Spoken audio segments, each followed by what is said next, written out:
Cause, a principle, aim, or movement that because of a deep commitment, one is prepared to defend or advocate. Karibu. Karibu is a Kiswahili word that means welcome. Welcome, you found yourself in a peaceful place, a place where you can grow and develop, and we hope grow and develop to your fullest potential. This is a podcast that we hope will expand your mind and raise your consciousness. Welcome to The Cause, conversations on music, history, and democracy.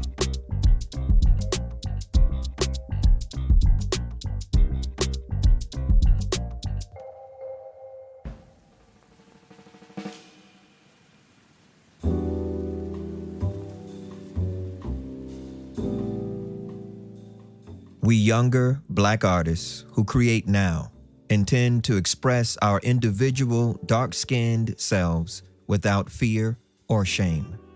If white people are pleased, we are glad. If they are not, it doesn't matter. We know we are beautiful and ugly too. The tum-tum cries and the tum-tum laughs. If Black people are pleased, we are glad. If they are not, their displeasure doesn't matter either. We build our temples for tomorrow, strong as we know how, and we stand on top of the mountain, free within ourselves. Langston Hughes, the Negro Artist and the Racial Mountain, 1926.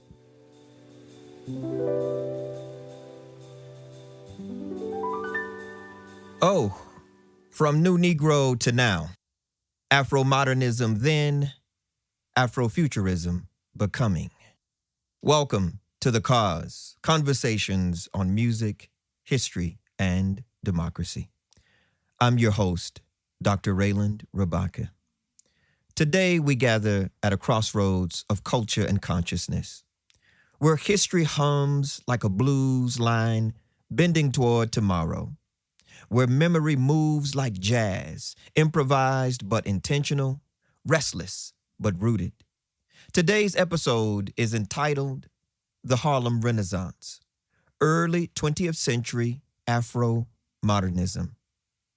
And we started with an epigraph from one of my absolute favorite poets, Langston Hughes. He wrote that piece, The Negro Artist and the Racial Mountain, 100 years ago in 1926. And what's so prescient about it is that Black artists are still dealing with some of the same issues where, people question whether we are artists or whether we are Black artists, racialized artists, right? And so it becomes really interesting for us to revisit the Harlem Renaissance 100 years later, 100 years after the Harlem Renaissance, and for us to explore not simply what the Harlem Renaissance was, but what is its legacy now? You see, the Harlem Renaissance was not merely a moment, it was a movement. Not merely a movement, it was a meditation. Not merely a meditation, it was a declaration that Black life, Black art, Black thought, Black being would no longer be bound by the narrow scripts of a nation unsure of its own democracy. It was a time when Black people dared to ask, who are we beyond the shadow of slavery? Who are we beyond the scripts imposed on us? Who are we when we name ourselves? And in that asking, in that aching, in that audacity, the new Negro emerged. New Negro, they said, because the old Negro had been held in shackles and chains and beaten and whipped and ill-treated. And this new Negro coming into this new 20th century, this new Negro would be free in every way possibly imaginable. free intellectually, free politically, free culturally, free musically, free artistically, in every way you can imagine. This new Negro movement was about freedom. It was the early 20th century civil rights movement. In fact, it laid the foundation for what we later would call the civil rights movement. So this new Negro emerged, new not in essence, but new in expression, new not in soul, but new in self-definition. This is the story of Afro-Modernism before it had a name. This is the story of a people who took the fragments of history and forged them into art. This is the story of the Harlem Renaissance.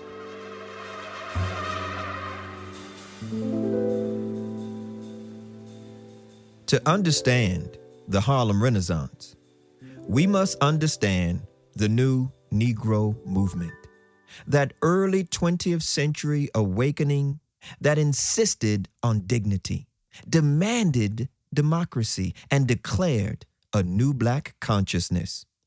But this awakening did not arrive all at once, like a sudden sunrise.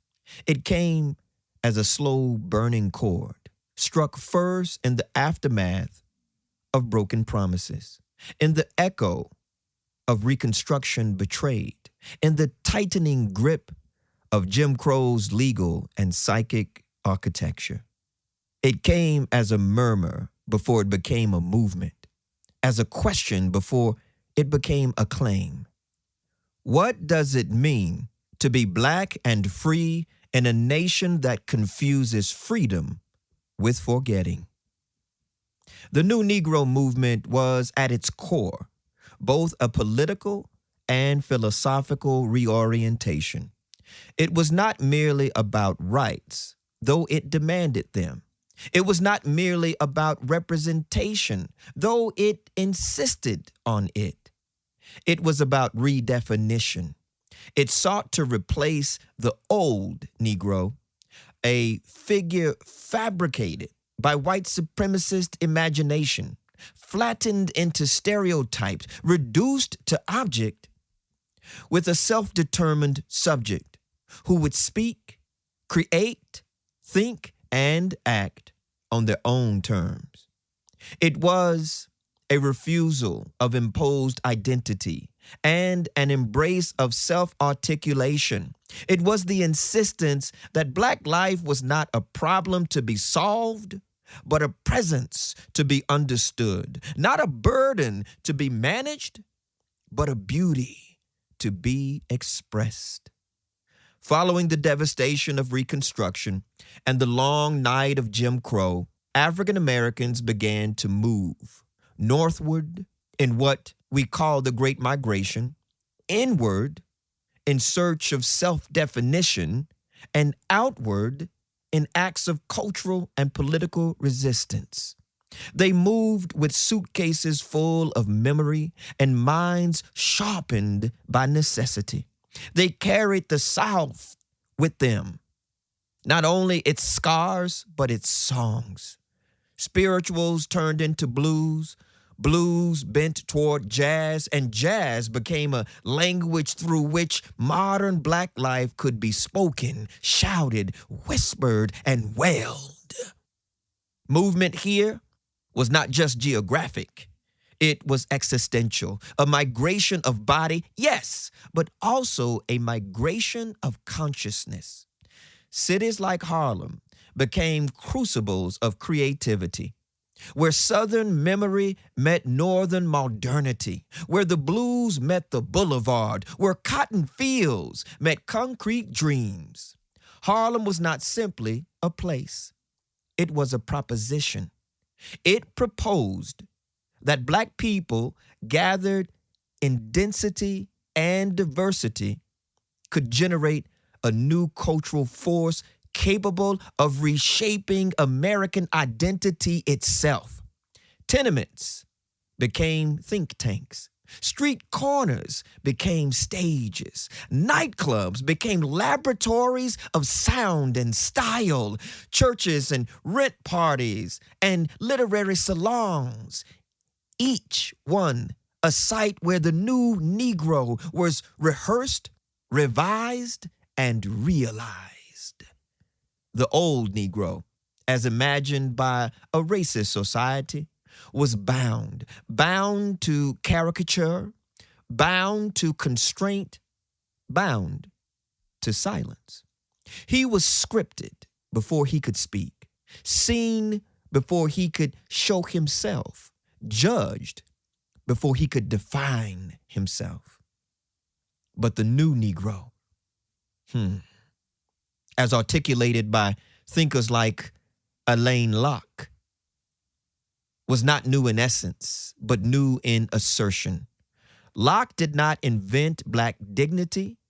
He named its refusal to be denied. The new Negro was an intellectual insurgent and an artistic innovator, a figure who understood that culture could be a weapon as well as a witness, unbound in intellect, because thought itself became a terrain of struggle, a place where history could be rewritten and possibility reimagined. Unbound in imagination, because art opened doors that politics alone could not unlock, because poetry could carry truths that prose might hesitate to hold. Unbound in identity, because blackness was no longer confined to the narrow frames of stereotype, but expanded into a spectrum of selves, stories, and styles. And it is here, in this widening of self and sound, that the Harlem Renaissance emerges, not as a separate phenomenon, but as the aesthetic and cultural expression of the new Negro movement's deeper aims. The Harlem Renaissance was what the new Negro movement looked like when it sang, when it painted, when it danced, when it wrote itself into being. It was the movement's heartbeat made audible, its philosophy made flesh. If the new Negro movement was the declaration, then the Harlem Renaissance was the demonstration. If the new Negro movement said, "We are," the Harlem Renaissance replied, "Listen." If one was the argument, the other was the evidence. Ho! Feel like a lawyer up in here today.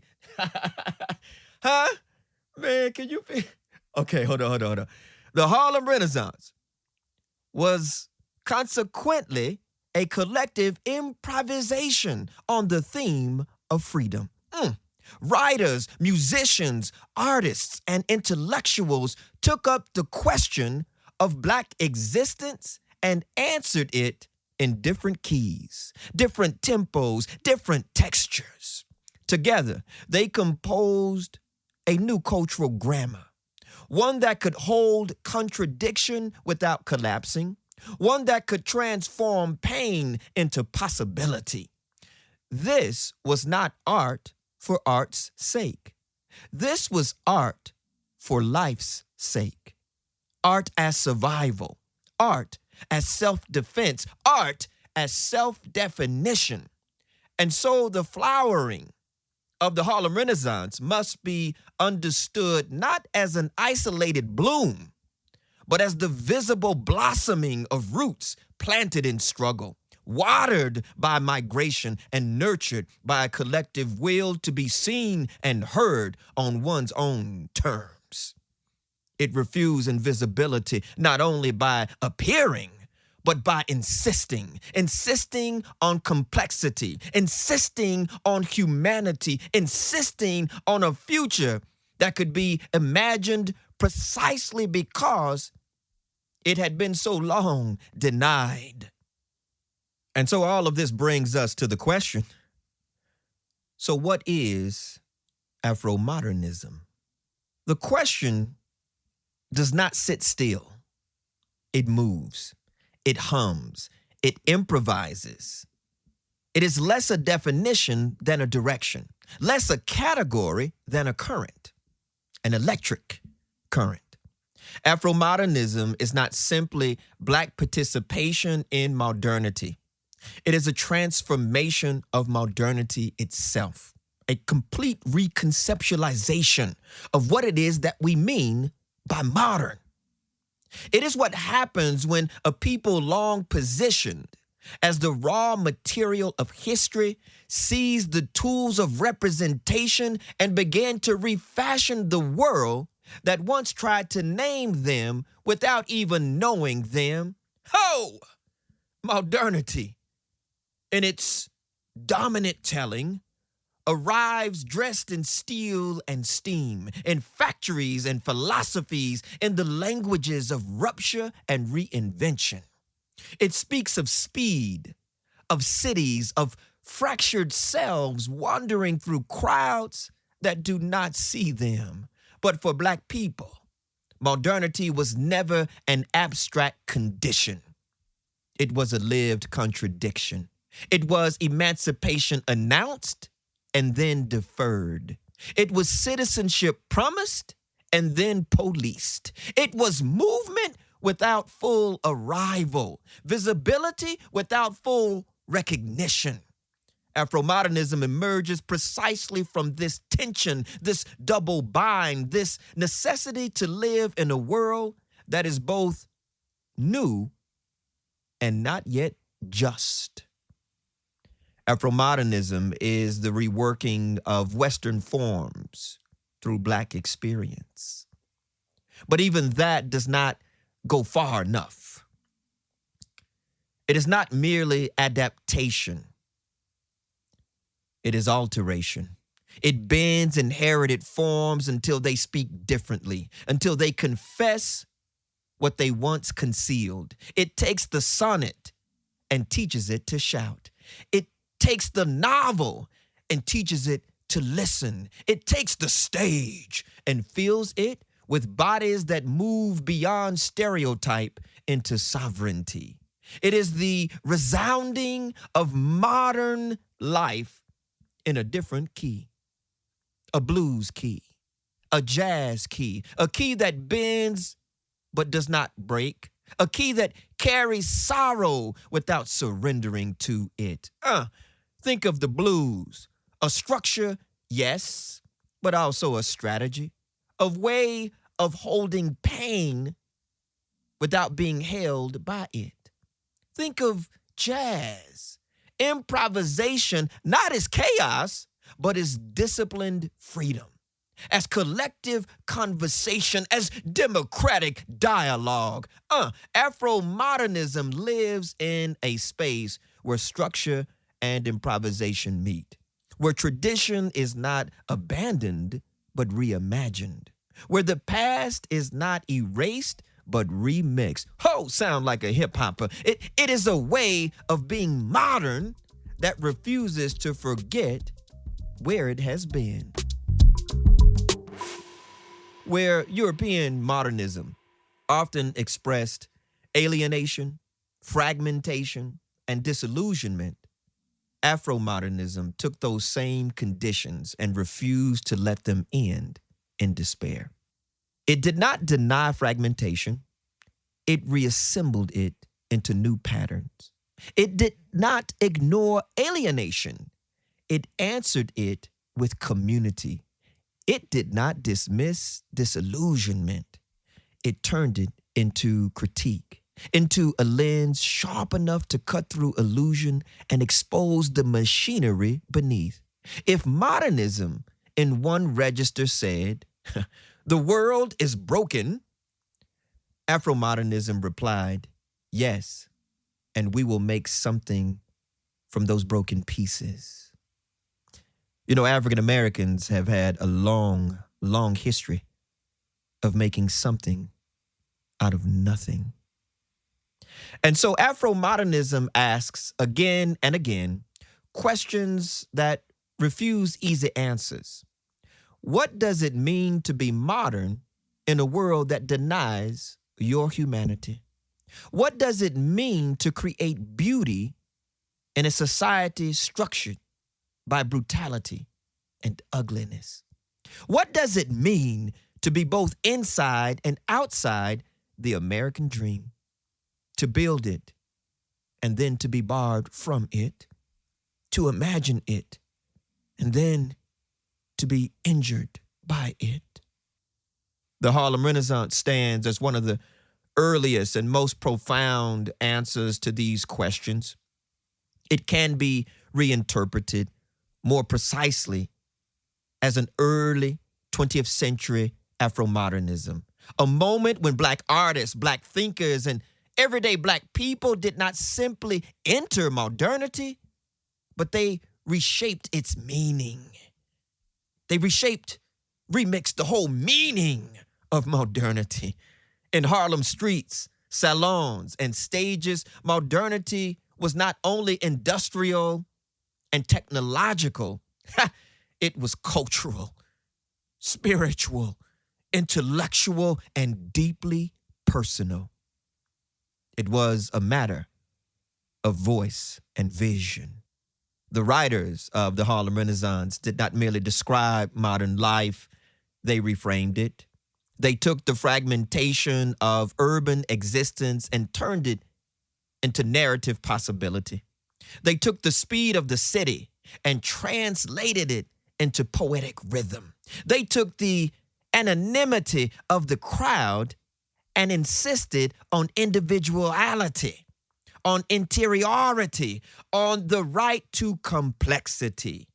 Their work was modern not because it mimicked European experimentation, but because it emerged from the specific conditions of Black life in a rapidly changing America.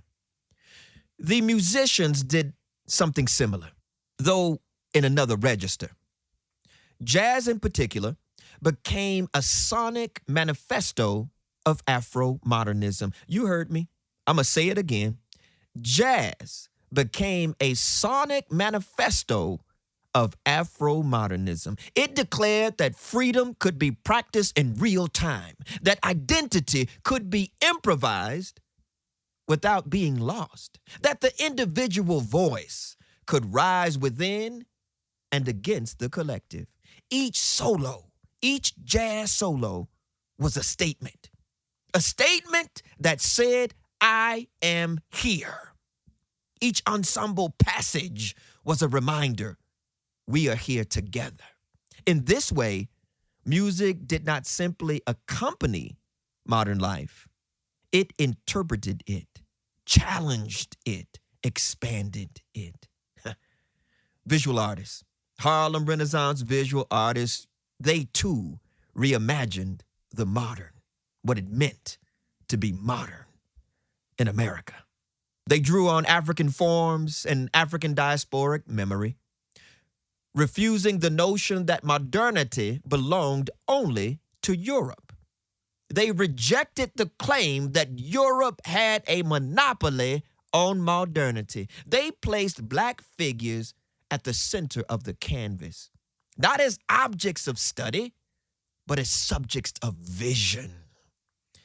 Movement, line, color, all became means of asserting presence in a world that had long rendered Black people peripheral. We went from the margins to the center. Seen in this light, the Harlem Renaissance is not just a cultural flowering. It is a philosophical intervention. It is an argument made in multiple mediums that modernity must be accountable to those it has marginalized. It insists that to be modern is not only to innovate, but to interrogate, to ask who benefits from change, who is excluded from progress, whose stories are told, and whose stories are silenced. The Harlem Renaissance answers. It means to make art that tells the truth, not a comfortable truth, not a curated truth, but a truth that carries contradiction in its bones, a truth that says Black life and freedom, though constrained, was still fertile ground for expression. Fertile because it was contested. Fertile because it was unfinished. Fertile because it demanded imagination as a condition of survival. And that truth was also this, that the new Negro was not waiting to be recognized. She and he and they were already creating, already theorizing, already living a modernity that refused to ask permission. They were not on the margins of modernity. They were redefining its center. They were not echoes of a European avant-garde. They were architects of an Afro-modern vision in which the broken pieces of history could be gathered, sounded, and made to mean something more than what the world had allowed. Afro-Modernism, then, is both inheritance and invention. It inherits the fractures of modern life and invents a new way of holding them together. It inherits the language of power and invents new dialects of resistance. It inherits a world unfinished and insists on shaping what comes next. And in the Harlem Renaissance, we hear the early chords, imperfect, improvisational, undeniable, announcing that modernity, if it is to be just and fair, must learn to speak in more than one voice. There are more voices than those of Europe and European America.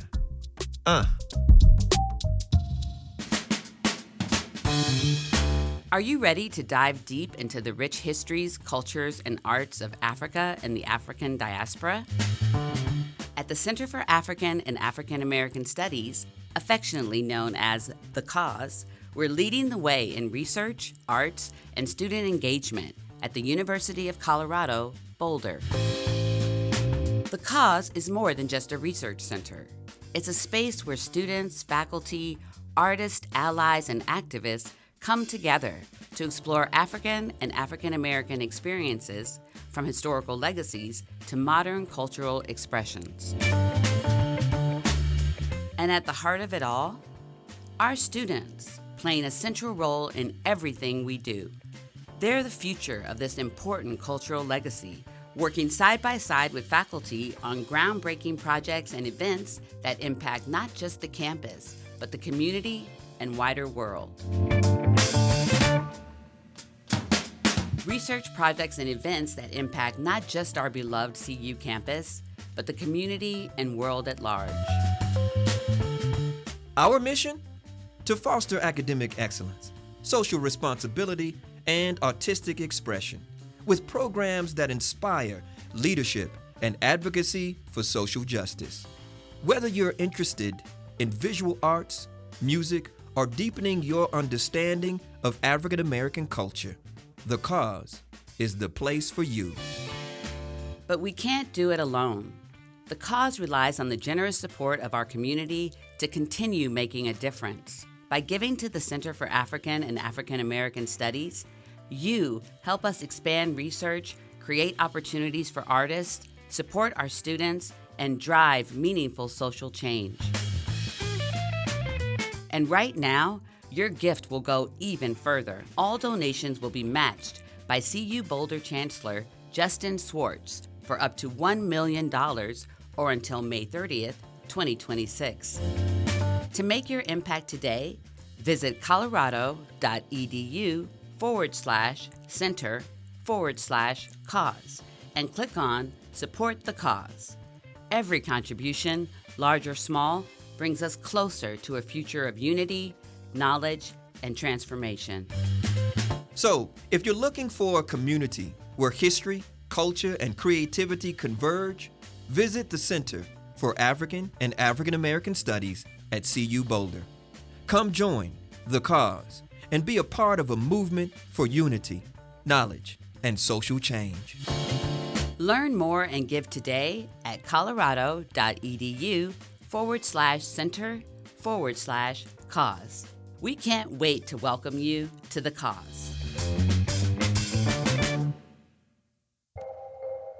And so here I want to turn a little attention to literary Afro-Modernism. In literature, Afro-Modernism found its voice in poets and novelists who reimagined Black identity. Zora Neale Hurston, one of my beloveds, one of my biggest influences, Zora Neale Hurston, wrote with the rhythms of the South, capturing the cadences of Black folk life with dignity and depth. Claude McKay from Jamaica gave us defiance in verse, sonnets that spoke rebellion in the language of empire. And Langston Hughes. Langston Nathaniel Hughes. He sang the blues on the page.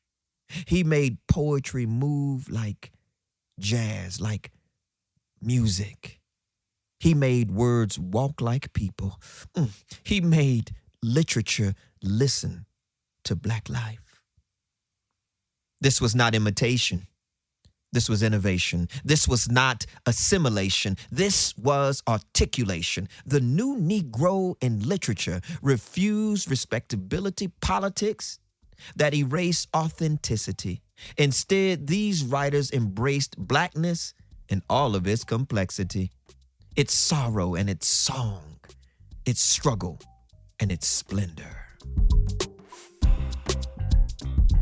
And so now we shift from literary Afro-Modernism to musical Afro-Modernism. Of course, we're talking about blues, ragtime, and jazz. If literature was the language of the Harlem Renaissance, music was its heartbeat. Blues gave voice to sorrow, but not without strength. Ragtime introduced syncopation, a disruption of rhythm that mirrored a disruption of social order, of social life. And jazz, jazz became the sound of freedom itself, became the sound of American democracy. Some people call it America's classical music. We're talking about jazz. In jazz, structure meets spontaneity. Discipline meets daring. Tradition meets transformation. Artists like Duke Ellington turned Harlem into a global stage, while Bessie Smith, my beloved Bessie Smith, gave voice to Black womanhood in all its complexities in the 1920s and 1930s. Love and loss, pain and power. Music did what politics alone could not do. It made people feel the humanity that racism tried to deny.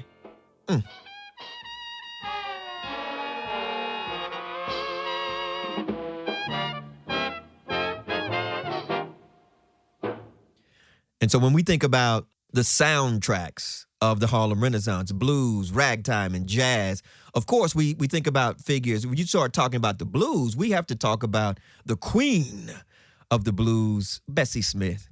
We got to start with Bessie Smith. Right? Ma Rainey, Bessie Smith, come on now. So I want you to see we starting, if you will, on a Black feminist note when we start talking about musical Afro-Modernism. From Bessie Smith, we can fast forward to somebody like the foundational figure in jazz music, Louis Armstrong. We call him Pops. We call him Satchel Miles, Satchel Miles. They talked about his mouth, how he would sing and move his mouth all around like a satchel. You know, that glorious gumbo eater from New Orleans, Louisiana, Louis Armstrong. Oh, my Come on now, we talking about music here. And then, of course, when we talk about ragtime, we're talking about the great Scott Joplin, the great Scott Joplin. So if you want to really sort of focus on the soundtracks of the Harlem Renaissance, blues, ragtime, and jazz.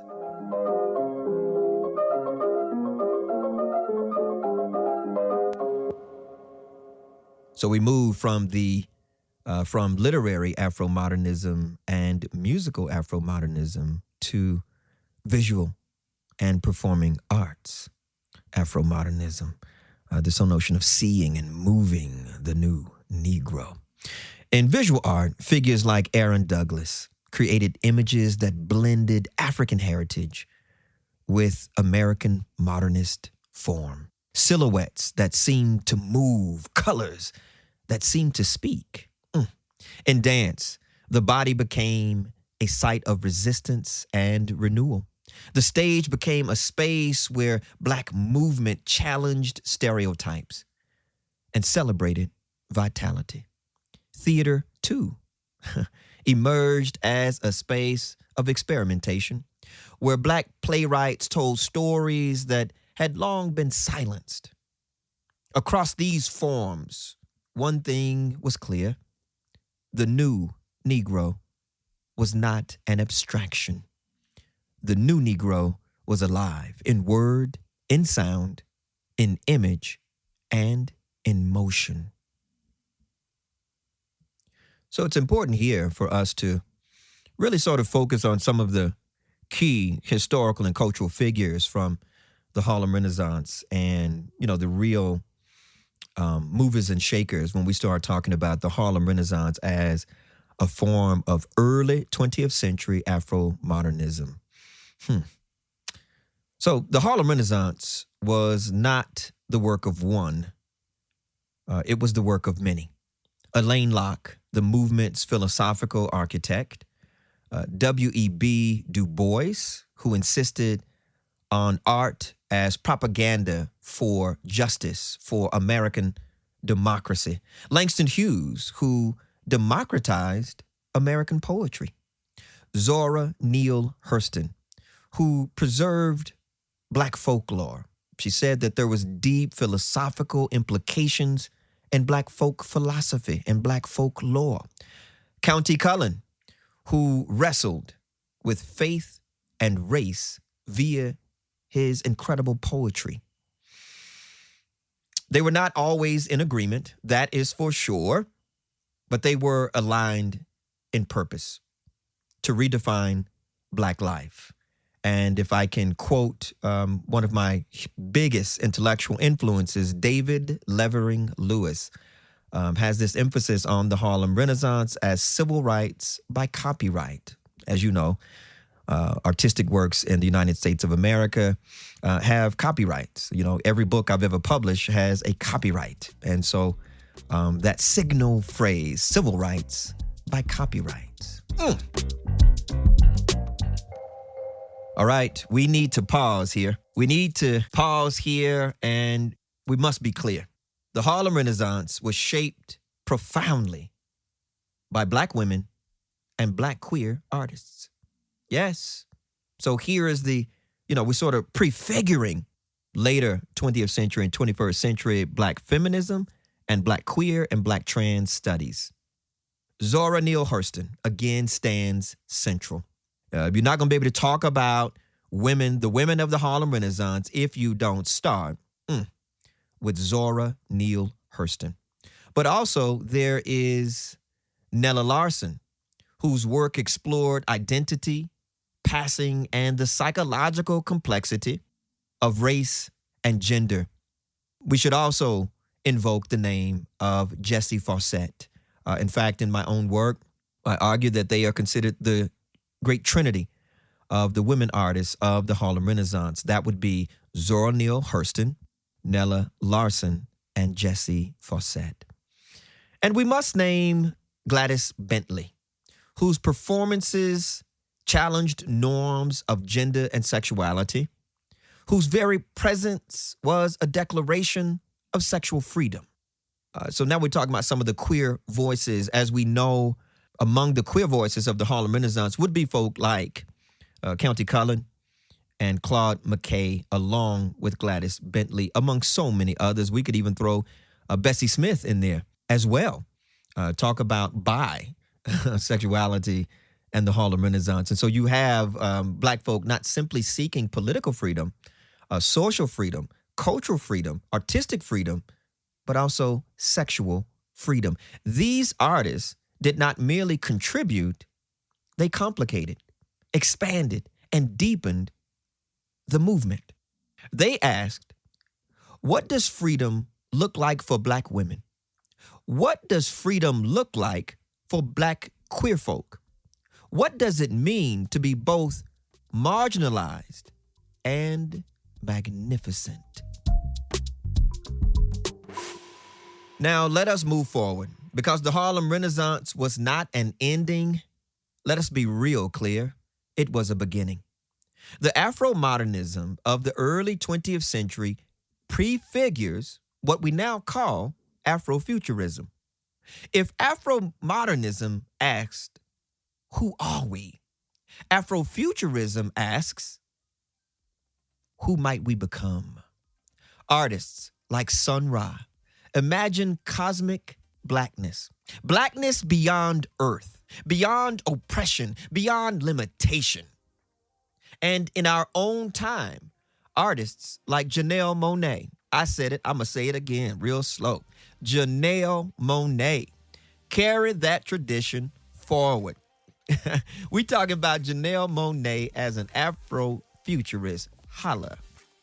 The way that she's blending science, fiction, neo-soul, and social critique. The inheritance is clear. Imagination as liberation. The connection is clear. Art as prophecy. The connections between Afro-Modernism and Afrofuturism. Right here on The Cause.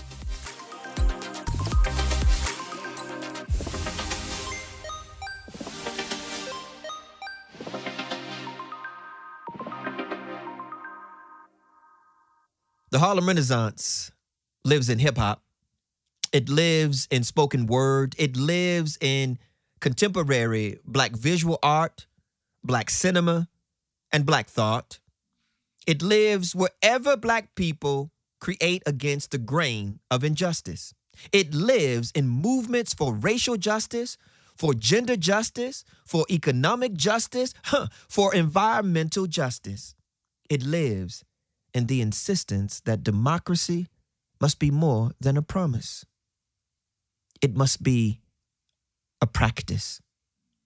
I was talking to my podcast producer the other day, Mr. John Arnold, about how I conceive of this podcast as being situated somewhere between Afro-Modernism and Afrofuturism, among many other, frameworks. But the emphasis today on the great cause being the Harlem Renaissance, it just, sort of made me think about how profoundly my conception of poetry and my relationship to poetry is so influenced by the Harlem Renaissance, particularly somebody like a Langston Hughes.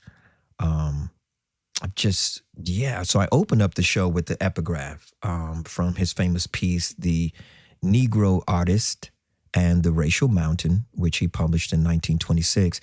But there was that powerful line. He starts, I started the epigraph with this line where Hughes says, we younger black artists who create now intend to express our individual dark-skinned selves without fear or shame.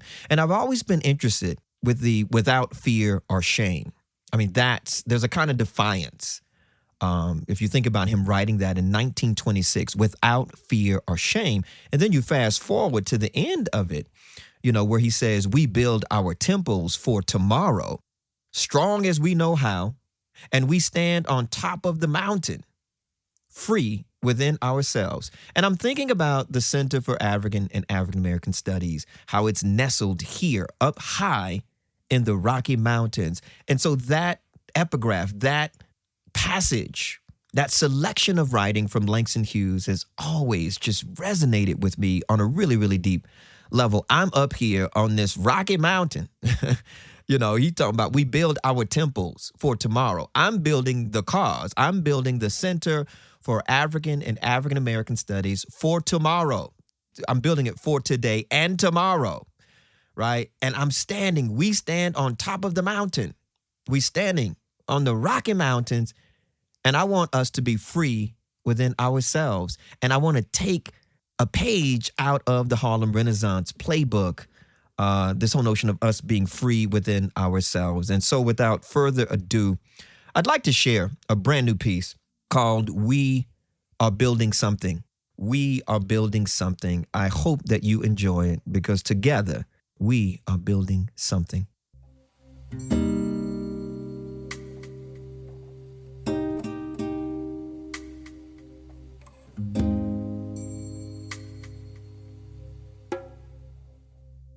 We carry the dust of the field and the shimmer of the city. We carry sorrow like a second language and joy like a secret we refuse to keep. We know the body remembers even when the archive does not. We know the ground speaks even when the nation goes silent. So we write with the weight of ancestry and the light of possibility. We write as if the future were listening, because it is. And what will it hear? Not just the cry, but the craft. Not just the wound, but the will. We are building something, not delicate, not easily undone.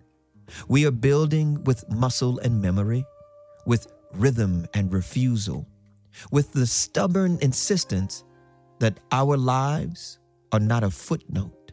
We are building temples, not of stone, but of sound. We begin in the aftersound of chains, not their clatter, but their memory. Iron turned inward, iron turned language, iron, learning how to breathe. We begin where breath was counted and sold, where the body was ledger and the spirit was smuggled through song. Listen, even then, the drum did not forget its own name. It spoke in the ribs. It struck against silence. It said, you are more than the market of your suffering. And so we learned to carry fire without burning, to bend without breaking, to speak in codes that cracked the master's grammar. This is where Afro-Modern begins. Not in the museum of theory, but in the lived fracture, in the spirit between being owned and being. We inherited a broken mirror and refused to disappear inside it. We gathered the shards, held them to the light, made each fragment testify. Call it art, call it survival, call it a hand reaching through history, refusing the lie. We did not enter modernity clean. We entered carrying ghosts. We entered with songs that remembered what the nation tried to erase. We were already modern because we were already remaking the world out of what the world had broken. See, the blues does not apologize. It names the wound and sings anyway. See, jazz does not wait for permission. It interrupts time. It turns breath into architecture. It says freedom is a practice, not a promise. See, the poem does not bow. It rises, uneven, unafraid. It insists on a self that cannot be footnoted. We who create now stand in that inheritance, hands open, eyes unflinching, We are not asking to be seen. We are seeing. We are not asking to be named. We are naming. We are not asking to be free. We are practicing freedom in every line, in every note, in every refusal. And yes, we are beautiful. And yes, we are unfinished. We carry the dust of the field and the shimmer of the city. We carry sorrow like a second language and joy like a secret we refuse to keep. We know the body remembers even when the archive does not. We know the ground speaks even when the nation goes silent. So we write with the weight of ancestry and the light of possibility. We write as if the future is listening, because it is. And what will it hear? Not just the cry, but the craft. Not just the wound, but the will. We are building something, not delicate, not easily undone. We are building with muscle and memory, with rhythm and refusal, with the stubborn insistence that our lives are not a footnote. We are building temples, not of stone, but of sound. Rooms where the past can sit down and speak its name. Rooms where the present can stand up and refuse its chains. Rooms where the future can enter without asking. And in these rooms, we argue, we laugh, we sing ourselves into being. We do not agree on everything, but we agree on this. We will not disappear, because the drum still calls, because the fire still speaks, because the ancestors are not finished. They move in us, through us, as us. And we answer, not with silence, but with making, with creating, not with fear, but with form, not with shame, but with a fierce, unfinished freedom. This is Afro-Modern. Not a theory, but a turning toward ourselves, a turning against erasure, a turning that does not end. We stand here on the edge of what was denied, on the edge of what we dare, and we say, we are here. We are becoming. We are building what was never meant to exist. And we will not ask permission to be. We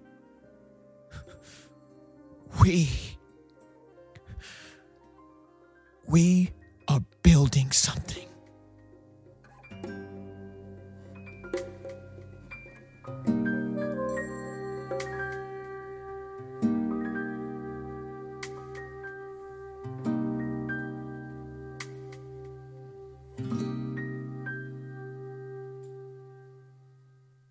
Woo! Blackness. Let's wind this thing down. We've having so much fun with the Harlem Renaissance. We're doing Harlem Renaissance studies. Yeah, Harlem Renaissance studies. So let's close out with this. So what does all of this mean for us today? What does the Harlem Renaissance mean for us today? It means we are called not simply to remember, but to reimagine.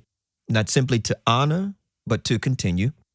Not simply to study, but to struggle. The Harlem Renaissance teaches us that art is not a luxury. It is a necessity.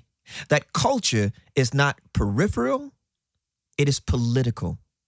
That creativity is not escapism, it is engagement. We are, each of us, inheritors of this legacy. And the question remains, will we create? Will we challenge? Will we dream? Will we, in our own time, become what the Harlem Renaissance once dared to be. A people, a group of artists, unafraid to name ourselves, to know ourselves, to transform the world. The Harlem Renaissance was a renaissance of spirit, a revolution of the soul, a redefinition of what it means to be human in a world that too often loses touch with its humanity. It was Afro-Modernism before the term. It was Afro-futurism before the future. And it remains, even now, a call. A call to create, a call to resist, a call to imagine. As we begin to close out, I want to direct some of your attention to the special curated playlist I have developed for you. So we've got a special Harlem Renaissance playlist with some of the classics, some of the hit records from the Harlem Renaissance. You've got to check it out. For all of my music history buffs, you've got to check out the special Harlem Renaissance playlist from the Cause podcast, right? So I've curated a very special Harlem Renaissance playlist just for you.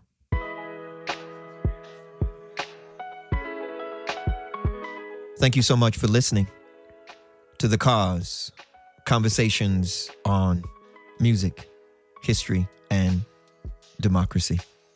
I'm your host, Professor Reiland Rabaka, coming to you live from The Cause recording studio.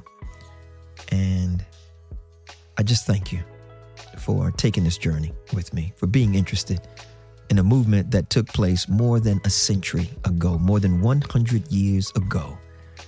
Those radicals of the Harlem Renaissance were creating a whole new world. I hope that you are as inspired by the Harlem Renaissance as I am. Until next time, remember the words of Langston Hughes. We build our temples for tomorrow, strong as we know how, and we stand on top of the mountain, free within ourselves. Peace.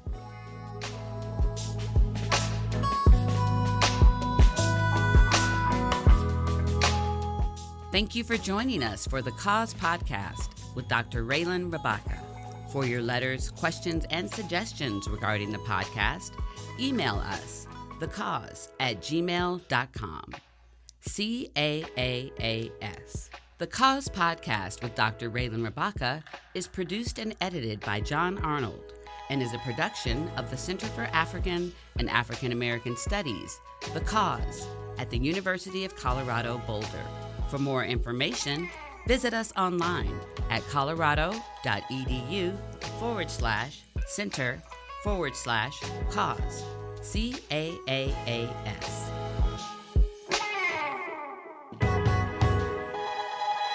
Class is in session, so come and get your lesson. Ooh, The Cause podcast. I love that. Do you love that?